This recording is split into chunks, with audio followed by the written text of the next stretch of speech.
Today I have climbing carabiners, and the brand is ANSOWNY. They looked great on the internet.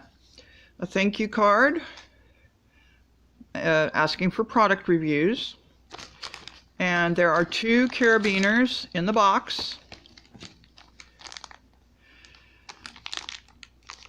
See if I can open one of these without scissors.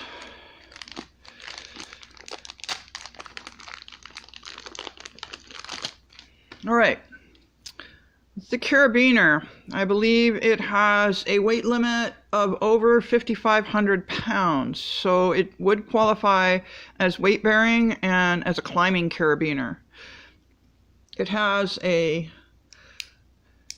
clip with a ring, and you screw the ring closed and it locks the clip.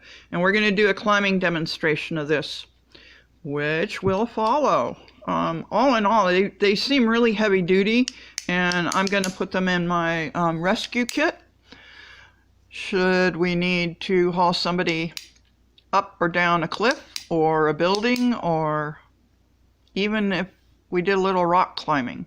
Thank you.